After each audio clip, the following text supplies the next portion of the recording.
Marcos capítulo 10 y vamos a leer los versículos 1 al 12 en esta mañana. Marcos capítulo 10 versículos 1 al 12. Levantándose de allí, es decir, de la ciudad de Capernaum, Jesús se fue a la región de Judea y al otro lado del Jordán, y se reunieron de nuevo las multitudes junto a él, y una vez más, como acostumbraba, les enseñaba. Y se le acercaron algunos fariseos, y para ponerle a prueba, le preguntaban si era lícito a un hombre divorciarse de su mujer. Y ellos respondiendo él les dijo: ¿qué os mandó Moisés? Y ellos dijeron: Moisés permitió al hombre escribir carta de divorcio y repudiarla. Pero Jesús les dijo: por la dureza de vuestro corazón os escribió este mandamiento, pero desde el principio de la creación Dios los hizo varón y hembra. Por tanto, lo que Dios ha unido, ningún hombre lo separe. Y ya en la casa los discípulos volvieron a preguntarle sobre esto, y él les dijo: cualquiera que se divorcie de su mujer y se casa con otra, comete adulterio contra ella, y si ella se divorcia de su marido y se casa con otro, comete adulterio. En el día de hoy estamos retomando nuestra serie expositiva en el Evangelio de Marcos, y providencialmente me toca reiniciar con un pasaje bastante difícil. No porque sea complicado en sí mismo, sino por la carga emocional que conlleva hablar acerca del divorcio. Seguramente todos aquí, de una forma u otra, han sido impactados con un divorcio. Todos aquí. Alguien cercano que ha pasado por la amarga experiencia de un divorcio, un amigo, un familiar. Otros han sido directamente afectados por el divorcio de sus padres o por la destrucción de sus propios matrimonios. Mis hermanos, este es un tema sensible que debe ser expuesto con empatía y con un corazón pastoral. Y de verdad, créanme que esa ha sido mi oración en todos estos días. El Señor sabe que no es mi intención en esta mañana remover heridas que en algunos casos están muy frescas, o traer a la memoria de ninguno de ustedes recuerdos amargos de situaciones que marcaron sus vidas hasta el día de hoy. Pero este es un tema que no podemos pasar por alto, no solo porque se encuentra en la Biblia y nosotros debemos predicar todo el consejo de Dios, sino también por la relevancia que este asunto tiene para todos nosotros, independientemente de cuál sea nuestro estado civil. Hermanos, el divorcio era un serio problema en los días del Señor, eso lo vamos a ver en un momento, pero en esta época ha llegado a ser una epidemia. En la década del 2005 al 2014, en República Dominicana, se registraron 176.561 divorcios. Estamos hablando de un promedio de más de 17,000 divorcios al año. Miles y miles de personas fueron afectadas, directa o indirectamente, por cada uno de esos divorcios. Los hijos, los padres de ambas partes, amigos cercanos, amigos mutuos. Si a eso le añadimos la cantidad de matrimonios que no se han divorciado legalmente, pero que viven dentro de la misma casa y bajo el mismo techo como si estuvieran divorciados, estamos hablando de una crisis de enormes proporciones. Y es una crisis que no parece que vaya a mejorar en el futuro por la forma tan ligera como muchos toman hoy el voto matrimonial. Una conocida actriz de televisión norteamericana, que para colmo profesa ser cristiana, Dijo lo siguiente después de haberse divorciado de su esposo para poder dedicarse más de lleno a su carrera. Ella dice: yo soy más feliz ahora que lo que era antes del divorcio, porque ahora soy yo misma tomando mis propias decisiones. Y más adelante añadió: mi esposo y yo ahora somos más felices siendo amigos divorciados que siendo enemigos casados. Eso suena bastante lógico, ¿verdad? Parece razonable pensar que es mucho mejor tener un amigo con el que una vez estuviste casado que tener a un enemigo en tu misma casa. Eso parece razonable. Pero hermanos, ¿qué enseña la palabra de Dios con respecto a esto? ¿Es el matrimonio una relación que podemos tratar con tanta ligereza, que podemos dar por terminado a conveniencia? Esa es la pregunta que yo quisiera responder en esta mañana a la luz de este pasaje del Evangelio de Marcos, que gira en torno, a una pregunta que hicieron los fariseos. Ellos estaban interesados en hablar acerca del divorcio, pero como veremos en un momento, Jesús estaba interesado en hablar acerca del matrimonio. Ellos querían saber acerca del divorcio. Jesús quería que todos nosotros supiéramos algo acerca del matrimonio. Dice en el capítulo 10, versículo 1, una vez más: levantándose de allí, Jesús se fue a la región de Judea y al otro lado del Jordán, y se reunieron de nuevo las multitudes junto a él, y una vez más, como acostumbraba, les enseñaba. En este versículo estamos entrando en el último tramo del ministerio terrenal de nuestro Señor Jesucristo. El Señor ha salido definitivamente de la región de Galilea, al norte de Palestina, y se dirige hacia la región de Judea, al otro lado del Jordán, es decir, hacia una región, un lugar llamado Perea. Ahora, ¿por qué ese dato es importante? Bueno, ese dato es importante porque esa región estaba gobernada por Herodes Antipas. Y si ustedes recuerdan, Herodes Antipas le había quitado la mujer a su hermano Felipe y se había casado con ella, y luego mató a Juan el Bautista porque había denunciado su divorcio ilegítimo. Y era en ese lugar donde se encontraba Jesús cuando los fariseos vinieron con esta pregunta inocente.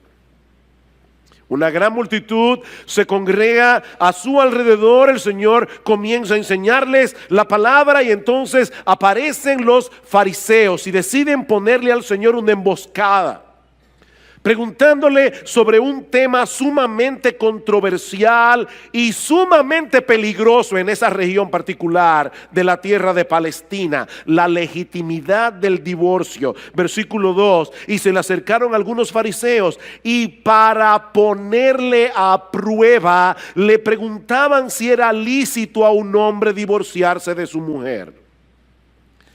En Mateo 19:3, que es el pasaje paralelo, nosotros encontramos la misma pregunta, pero en términos más concretos: ¿es lícito a un hombre divorciarse de su mujer por cualquier causa? Noten, mis hermanos, y esto es importante, que ellos están presuponiendo que el divorcio está permitido. La pregunta no es si era lícito el divorcio, la pregunta es si era lícito hacerlo por cualquier causa, hacerlo por cualquier motivo. Y el trasfondo de esta pregunta es la correcta interpretación de lo que decía la ley de Moisés en Deuteronomio 24. Los israelitas habían estado inmersos en la cultura egipcia por más de 400 años, donde fueron esclavos, y habían absorbido muchas de sus costumbres paganas, incluyendo una visión muy ligera acerca del matrimonio.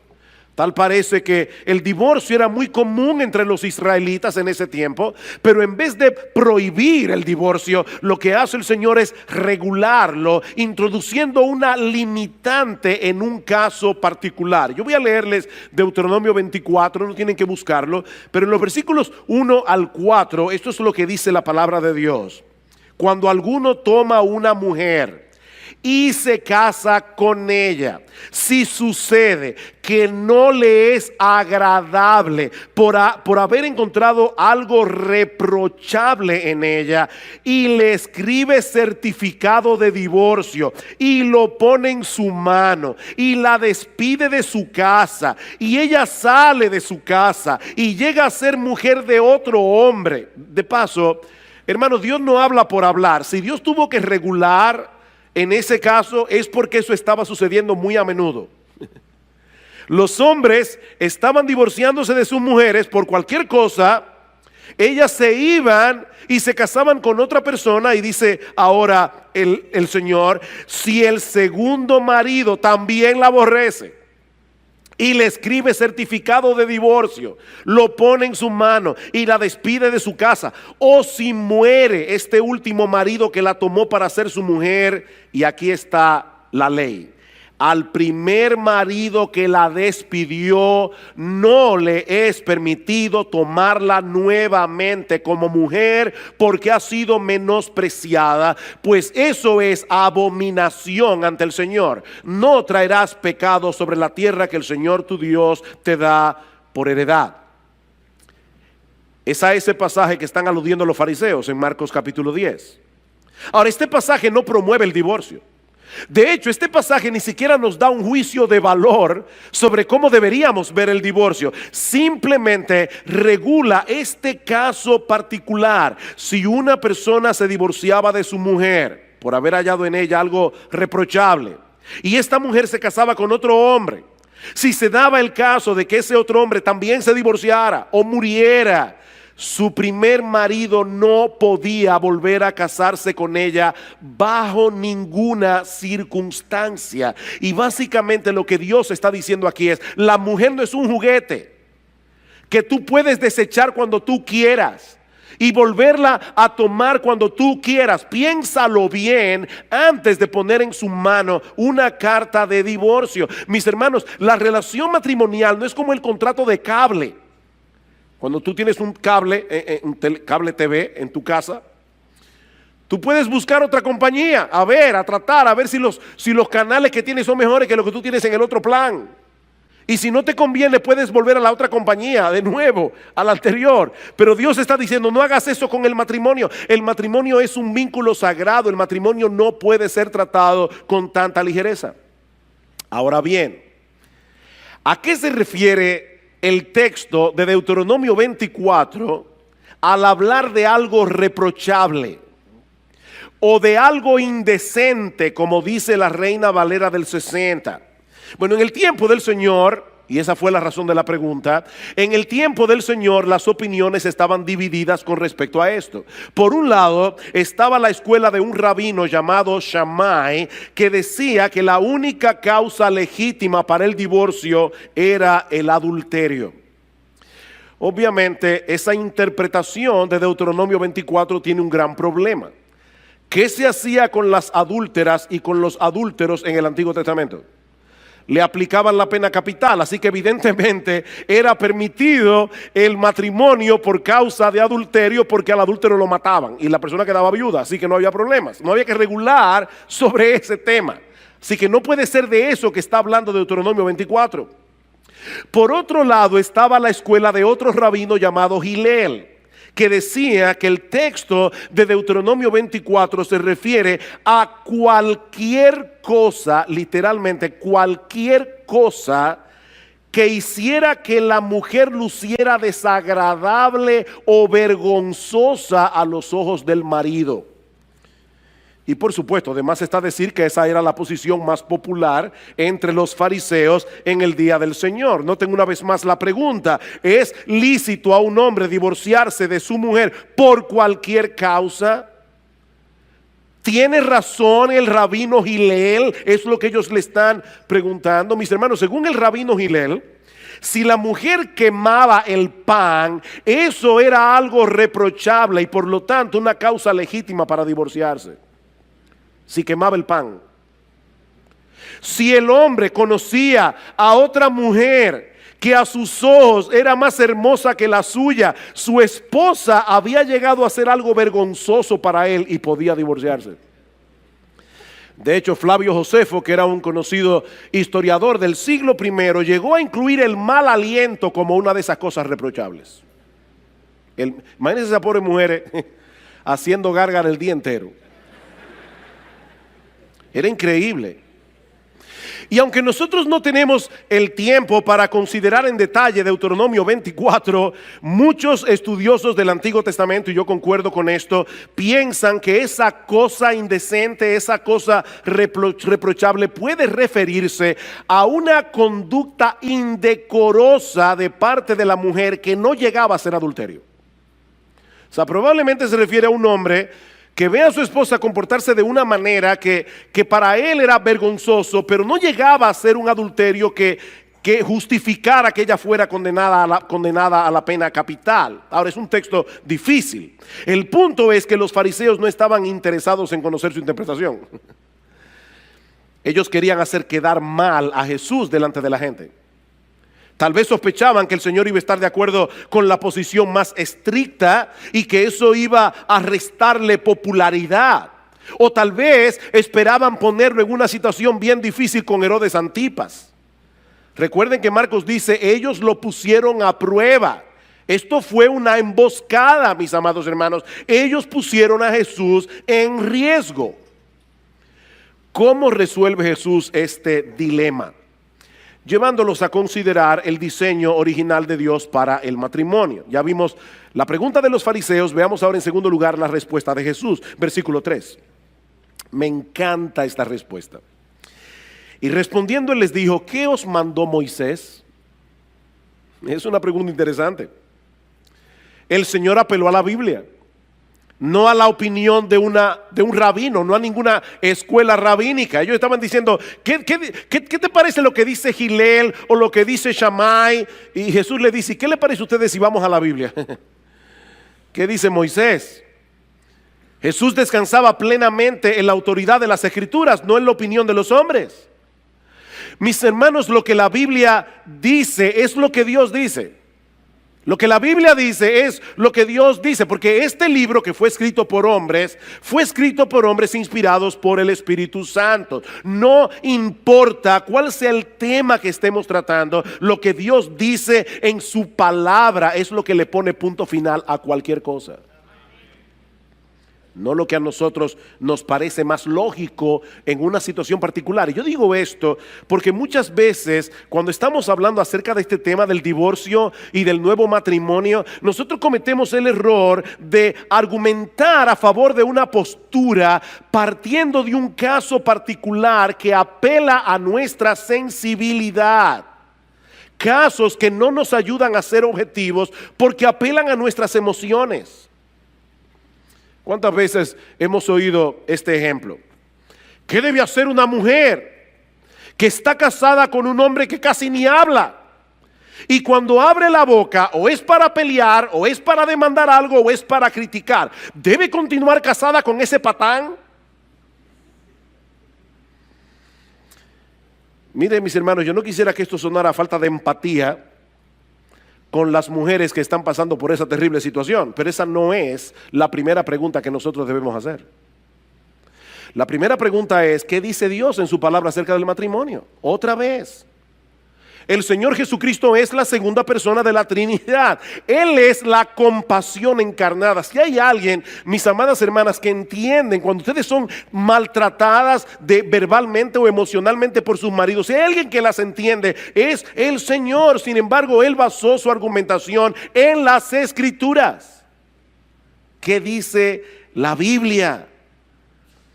Aunque este es un tema que nos impacta emocionalmente, hermanos, no podemos tomar decisiones sobre la base de nuestras emociones. Debemos tomar decisiones sobre la base de lo que Dios ha revelado en su palabra.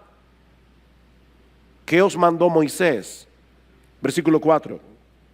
Ellos dijeron, ¿Moisés permitió al hombre escribir carta de divorcio y repudiarla? Y Jesús le dijo, sí, por la dureza de vuestro corazón os escribió este mandamiento, pero desde el principio de la creación Dios los hizo varón y hembra. Deténganse allí un momento.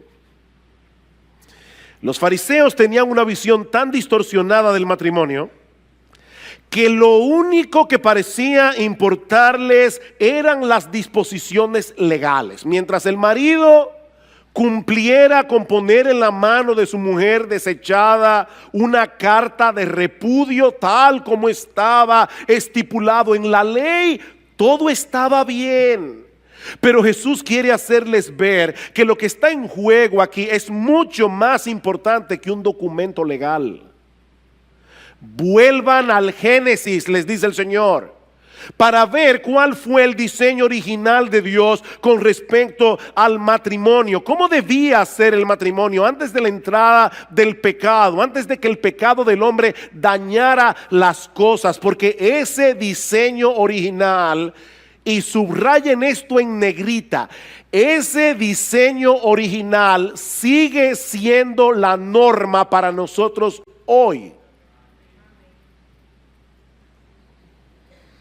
Sí, vivimos en un mundo caído, vivimos en un mundo dañado por el pecado, donde muchos matrimonios no son lo que deben ser, pero aún así el matrimonio debe funcionar conforme a su diseño original. Desde el principio de la creación, dice Jesús, Dios nos hizo varón y hembra.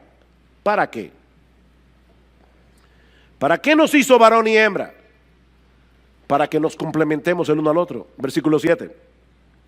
Por esta razón el hombre dejará a su padre y a su madre, y los dos serán una sola carne. Por consiguiente, ya no son dos, sino una sola carne. A pesar de lo estrecha que puede ser la relación entre padres e hijos, Cristo está diciendo aquí, la relación matrimonial está supuesta a ser mucho más cercana, está supuesta a ser mucho más íntima, porque a través del pacto matrimonial los dos vienen a ser uno, una sola carne. Eso no sucede con ninguna otra relación terrenal, ni siquiera la relación entre padres e hijos. El hombre y la mujer quedan adheridos el uno al otro, de tal manera que ya no es tu vida, mi vida, es nuestra vida.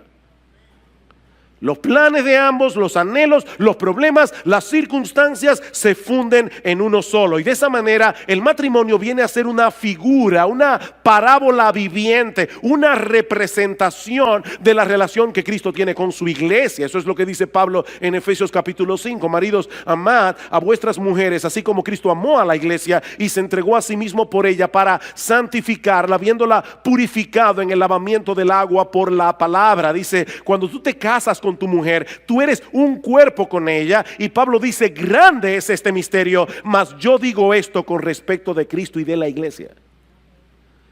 Este mega misterio es con respecto a Cristo y la iglesia. Mis hermanos, es por eso que este asunto del matrimonio es tan importante. No solo porque el matrimonio es la relación más fundamental de la sociedad humana, sino porque está llamado a ser una parábola viviente del evangelio. Desde el principio de la creación, Dios diseñó el matrimonio para que representara otra cosa mucho más sublime que la relación romántica entre un hombre y una mujer. Él nos creó varón y hembra, con nuestras similitudes y con nuestras diferencias. ¿Para qué? Para que fuéramos capaces de unirnos y complementarnos el uno con el otro. Ese es el diseño original de Dios. Esa es la norma que seguirá vigente hasta que nuestro Señor Jesucristo regrese en gloria. Un hombre y una mujer que abandonan padre y madre para unirse y llegar a ser una sola carne. No dos hombres, no dos mujeres, no un trío, ni cualquier otra combinación que los seres humanos en su locura y en su rebeldía contra Dios decidan hacer. Un hombre y una mujer. Y precisamente sobre la base de ese diseño, escuchen ahora la conclusión del Señor, versículo 9. Por lo tanto, lo que Dios ha unido, ningún hombre lo separe. Por lo tanto, cuando un hombre y una mujer vienen a ser uno a través del vínculo sagrado del matrimonio, Dios pone su sello sobre esa unión. Y por lo tanto, ningún hombre tiene derecho a quebrar ese sello. Mis hermanos, ese es el estándar de Dios y ese tiene que ser el estándar de la iglesia. Ese es el estándar de Dios. No es la perspectiva de nuestra cultura la que debe determinar nuestra perspectiva del matrimonio. Es la perspectiva de Dios revelada en su palabra. Es como si Dios tomara a un hombre y a una mujer y los pegara el uno al otro con un pegamento celestial. Y no conforme con eso, pone un sello en el punto de unión para que nadie se atreva a romper ese sello. En Malaquías capítulo 2, Dios es bien claro en el versículo 15. Dice: Dios aborrece el divorcio. Dios odia el divorcio. A Dios le repugna el divorcio. Eso es lo que dice la Biblia. Y de hecho, el texto de Malaquías es bien fuerte porque dice: y al que mancha de violencia sus vestidos. Y parece que la idea es como si tú le enterraras un puñal a la otra persona y su sangre te salpicara. Dios odia el divorcio. Alguien decía que hay al menos 3 cosas que nosotros podemos decir con toda seguridad acerca del divorcio, a la luz de la enseñanza bíblica. 3 cosas con las que todo creyente debe estar de acuerdo. Hay controversias en el pueblo de Dios con respecto a este tema, pero yo voy a decir 3 cosas que si tú eres cristiano y tú crees en la Biblia, tú vas a estar de acuerdo conmigo. La primera es que todo divorcio es contrario al diseño original de Dios. Todo divorcio es contrario al diseño original de Dios. Eso es lo que el Señor está diciendo aquí. En el principio, Dios los creó varón y hembra para que se unieran el uno al otro en un vínculo indisoluble. Eso no puede estar sujeto a debate entre personas que creen que la Biblia es la palabra de Dios. Lo segundo es que cada divorcio envuelve el pecado de uno de los cónyuges, siempre. O de los dos. Eso tampoco puede ser debatido. Siempre que ocurre un divorcio hay pecado de por medio. Sea el pecado de uno, sea el pecado de los dos, pero alguien tiene que haber quebrantado la ley de Dios para haber llegado a ese punto de ruptura. Lo tercero es que cada pareja que se divorcia está separando lo que Dios unió. Cada pareja que se divorcia está separando lo que Dios unió. Eso tampoco es debatible. Es por eso, mis hermanos, que resulta imposible tener un divorcio indoloro. Una vez alguien vino a mi oficina, una persona que no es miembro de esta iglesia, pero me dijo: pastor, yo necesito ayuda, me estoy divorciando de mi marido y yo quiero que usted se intervenga, nos ayude para que esto no sea traumático. Yo le dije: mira, yo te quiero mucho, pero yo no puedo hacer eso. Es imposible tener un divorcio que no sea traumático. Ni el mejor consejero del mundo, y yo no lo soy, pero ni el mejor consejero del mundo puede ayudarlos para tener un divorcio indoloro. Cuando nosotros pegamos 2 pedazos de madera con un pegamento bien potente, no se pueden volver a separar sin que se rompan en algún lado. Eso es imposible. Todo divorcio es traumático, porque estamos rompiendo lo que Dios unió a través de un pacto. Pero hermanos, lamentablemente nuestra sociedad occidental ha sufrido cambios muy profundos en las últimas décadas y eso atenta directamente contra esa perspectiva bíblica del matrimonio. Hasta hace relativamente poco tiempo la gente solía pensar en el matrimonio como una unión contractual permanente, diseñada con el fin de proveer amor mutuo, procreación y protección. Y que esa unión contractual imponía sobre los cónyuges obligaciones con respecto a Dios y con respecto a la sociedad. Ese era el concepto que la gente tenía antes del matrimonio. Pero desde hace unas décadas el matrimonio ha comenzado a ser percibido como un contrato sexual temporal, diseñado para la gratificación de las partes individuales En otras palabras, lo que antes era una institución pública para el bien común, ahora es un arreglo privado para la satisfacción del individuo. Mientras esa relación me reporte beneficios, permanezco junto contigo. Cuando comience a ser un estorbo, lo damos por terminado y me busco otra relación. Pero eso es totalmente contrario al diseño de Dios para el matrimonio. Mis hermanos, de acuerdo a la perspectiva de Dios revelada en su palabra, yo tengo que amar a mi cónyuge. Yo tengo que hacerlo, porque yo me comprometí a hacerlo en el pacto matrimonial. Yo no tengo otra opción. Yo no tengo otra opción. Tú no tienes otra opción. Decía el puritano Henry Smith: un hombre debe elegir primero a quién amar y luego amar su elección. ¿Oíste eso? Elige primero a quién amar y luego ama tu elección. Porque tú no tienes otra elección. No tienes otra opción. De hecho, eso fue lo que hizo Jesús. ¿O no? Jesús eligió al objeto de su amor y ahora lo ama. Y eso es lo que tú prometiste hacer el día de tu boda. Eso fue lo que tú prometiste hacer. Ay, pastor, mire que yo cuando me casé yo no era creyente. Yo no sé si tú eras pagano.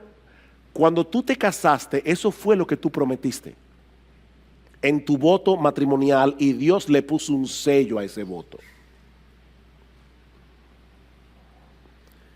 Ese fue el voto sagrado que tú hiciste delante de Dios y delante de los hombres.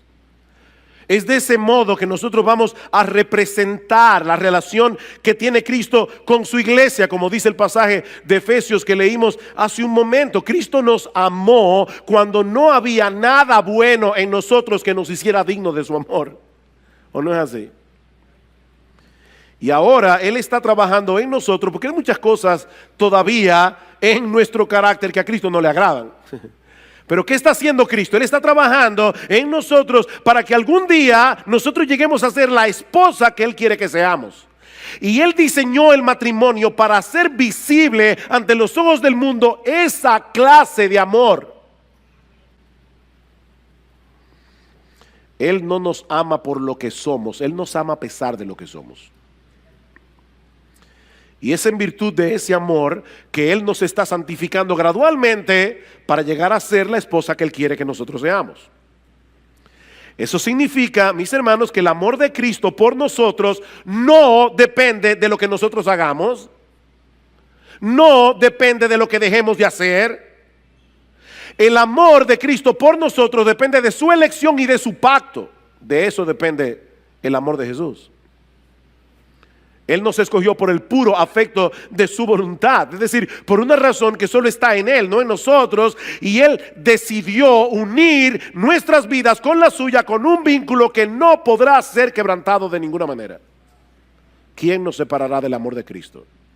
Romanos 8, nadie, nadie. Y ahora Él manda a los esposos a que amen a sus esposas como Él ama a la suya.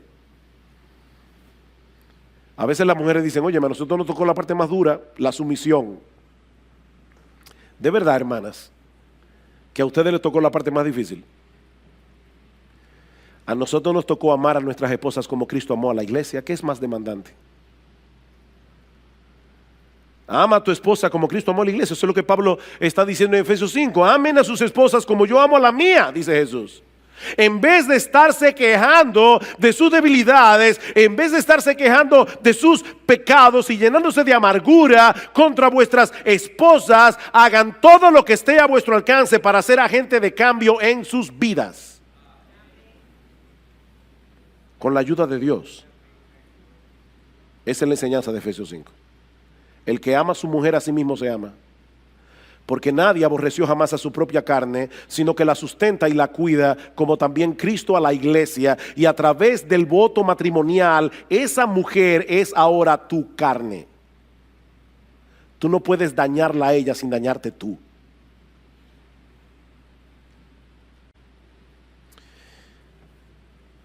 Yo les dije, hermanos, este pasaje, ¿verdad?, comienza con una pregunta sobre el divorcio, pero de lo que habla Jesús es del matrimonio.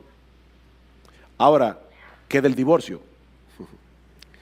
¿Quiere decir entonces que no existe ninguna razón legítima para que una pareja se divorcie? Eso nos lleva a nuestro tercer encabezado.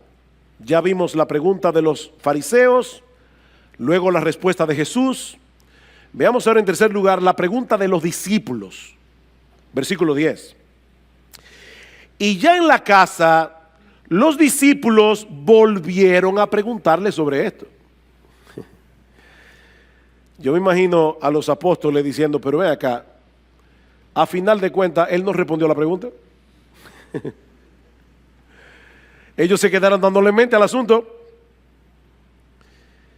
Por lo menos no lo respondió directamente. Y yo supongo que Jesús no quiso responder, por lo menos por dos razones.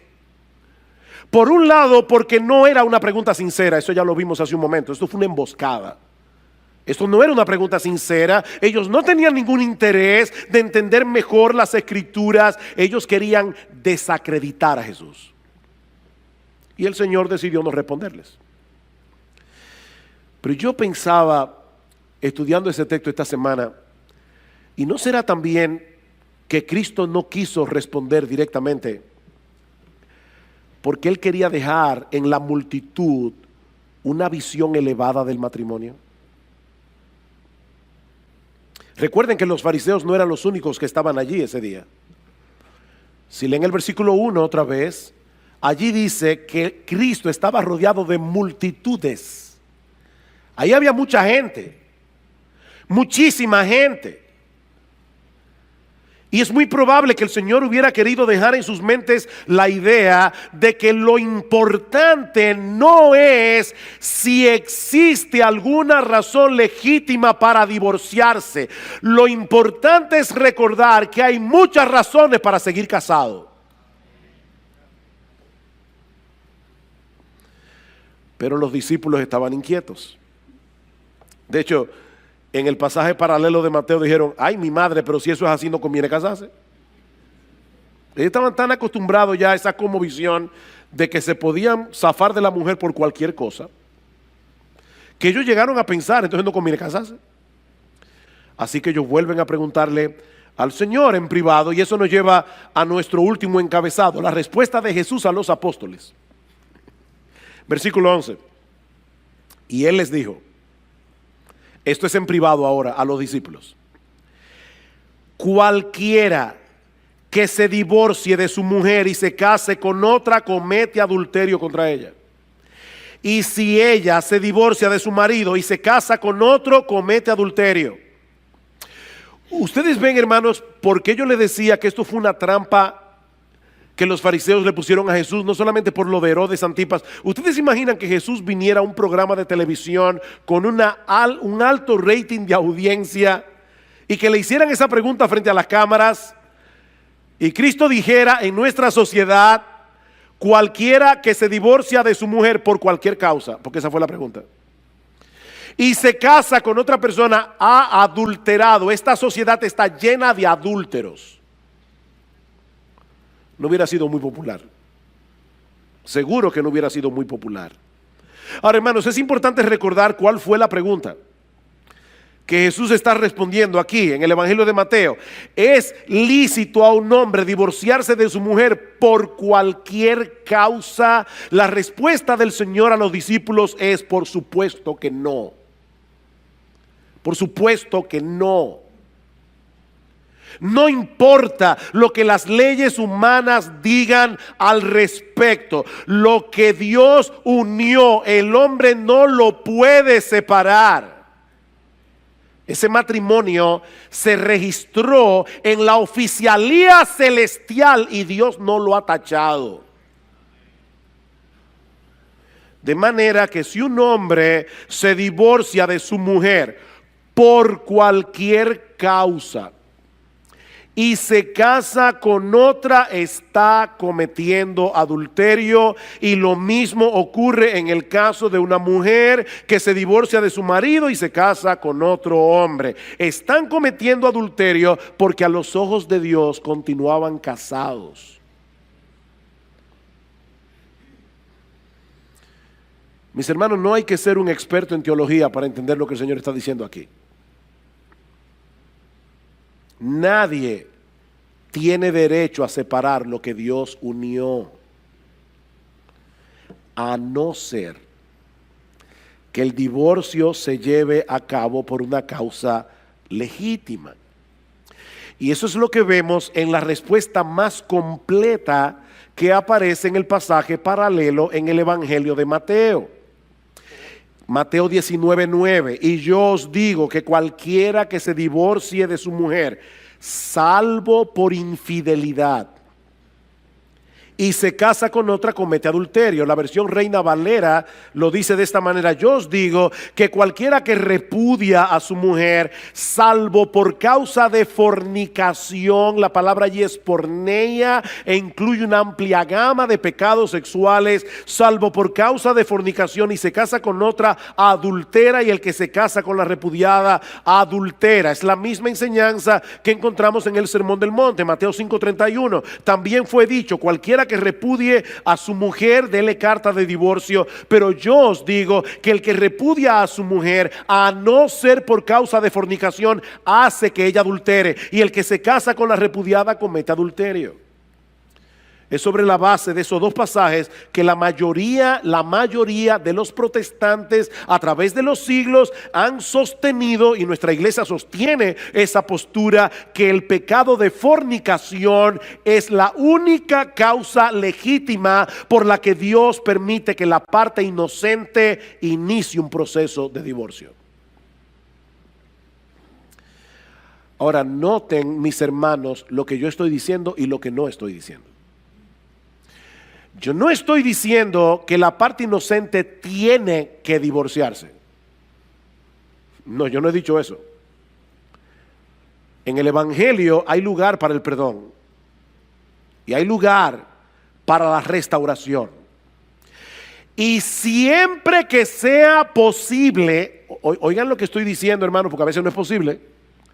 Siempre que sea posible, es mejor tratar de recomponer un matrimonio que está dañado que disolverlo. Siempre que sea posible. Pero Dios sabe que a veces no es posible, y por eso Dios permite a la parte inocente tomar la decisión de dar por terminada la relación, siempre y cuando sea por causa de infidelidad. Así como en el Antiguo Testamento el adulterio rompía el vínculo matrimonial porque el adúltero era apedreado, lo que Jesús está diciendo es que en el Nuevo Testamento se da permiso al cónyuge inocente a que se divorcie por esa causa. Eso es básicamente lo que el Señor nos enseña en estos dos textos del Evangelio de Mateo. Alguien dirá: pastor, ¿y qué de 1 Corintios 7? Yo no tengo tiempo para entrar en 1 Corintios 7, pero Pablo está tratando allí dos casos muy diferentes. En primer lugar, está tratando el caso de dos creyentes que porque la relación matrimonial está tan deteriorada, deciden separarse. Y Pablo dice: si a pesar de lo que ya el Señor dijo acerca del matrimonio, ustedes deciden separarse, no se pueden volver a casar. No se pueden, no tienen permiso de Dios para volverse a casar. Por supuesto, ahí Pablo no está tratando con el problema del adulterio. Si hubiera adulterio, habría que tratar ese caso independientemente. Pablo está diciendo dos personas que de repente, profesando ser creyentes, deciden separarse.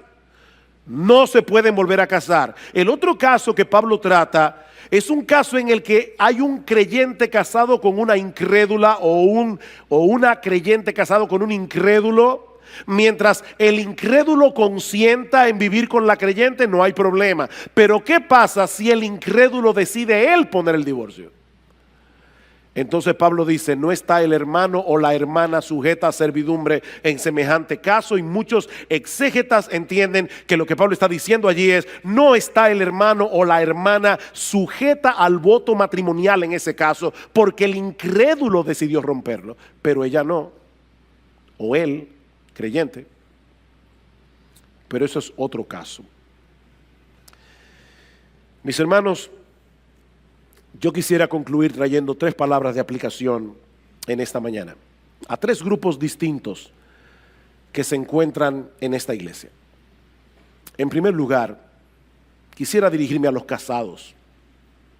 A los casados.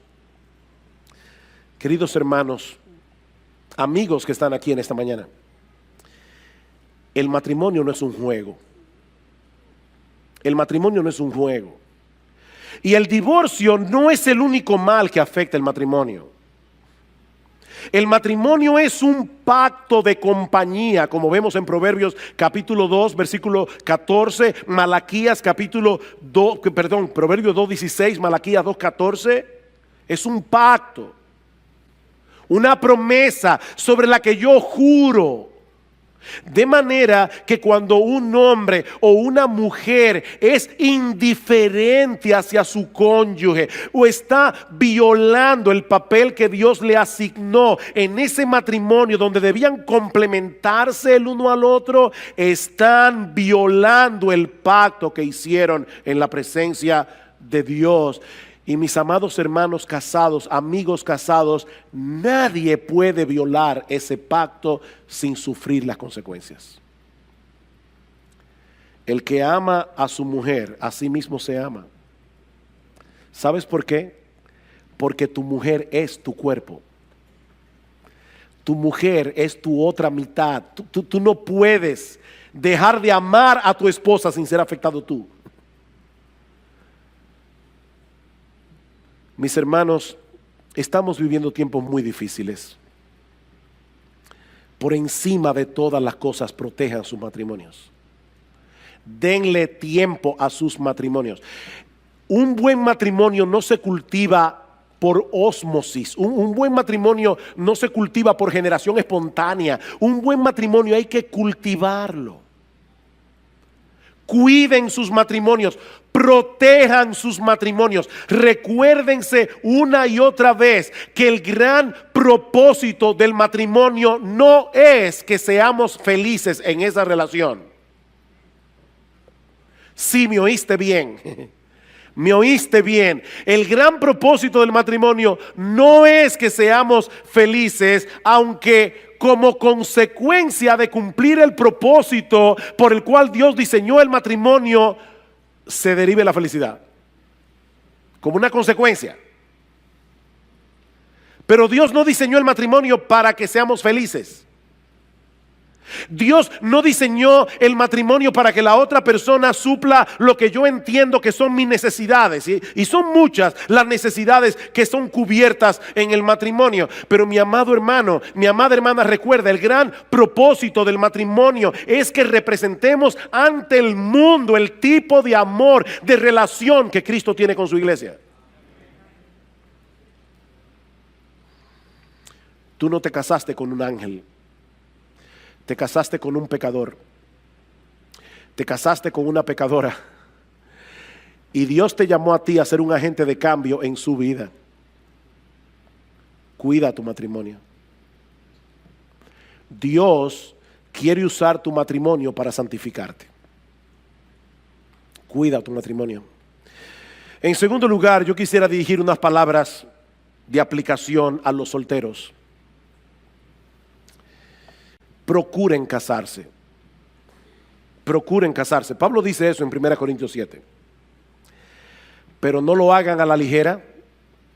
No lo hagan a la ligera. No se lleven simplemente de lo que ven vuestros ojos. Proverbios capítulo 11, versículo 22 es muy claro. El Espíritu Santo inspiró al autor de Proverbios para escribir estas palabras: como zarcillo de oro en el hocico de un cerdo es la mujer hermosa apartada de razón. Si te casas por el zarcillo, créeme, los años van a pasar. El zarcillo se marchitará y te quedarás con el cerdo.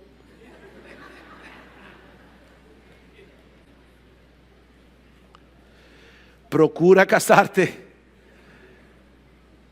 pero no lo hagas a la ligera. No lo hagas por razones equivocadas. Yo no sé cuántas veces se ha dicho esta frase: yo me divorcié porque yo no encontré en el matrimonio lo que yo estaba buscando. ¿Y qué era lo que tú estabas buscando? ¿Qué era lo que tú estabas buscando?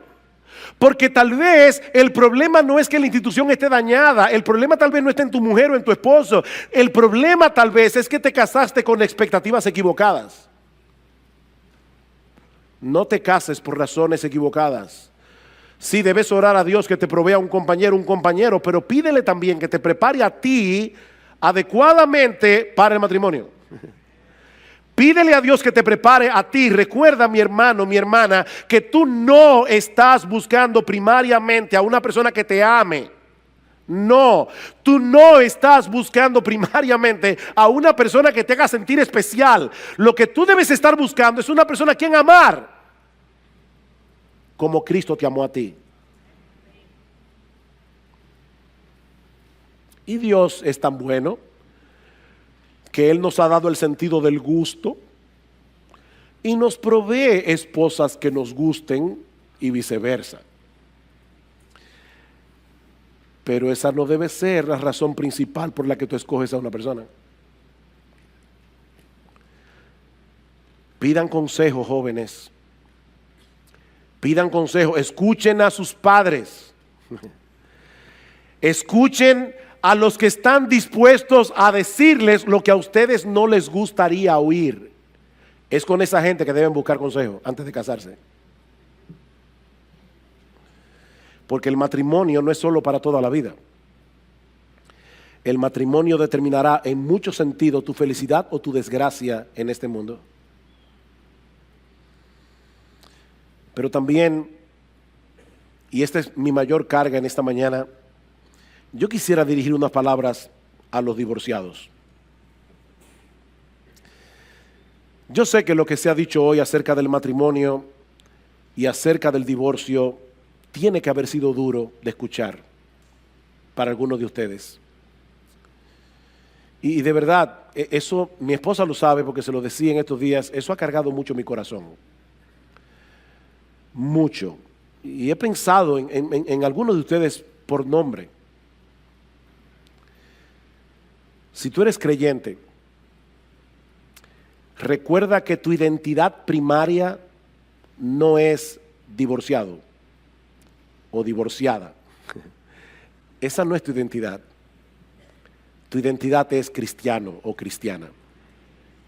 Cristiano o cristiana. La sangre de Cristo te perdonó de todo pecado. Y Dios te adoptó como su hijo, con todos los derechos, con todas las prerrogativas de un hijo, independientemente de cuál sea tu estado civil. Mis hermanos, la Biblia no dice que un divorcio injustificado sea un pecado imperdonable. La Biblia no dice que tú eres ciudadano de segunda categoría en el reino de Dios por ser divorciado o por ser divorciada. Si te has arrepentido de tus pecados, Dios te ha perdonado plenamente.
Dios te ha perdonado plenamente.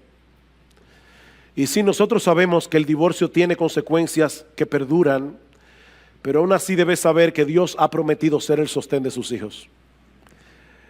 Mi hermana divorciada, ahora Dios no solamente es tu padre, Dios es tu marido. Dios es tu marido. Aún de aquellos que han venido a Dios, a Cristo, habiendo pasado por esa terrible experiencia, Dios es su sostén.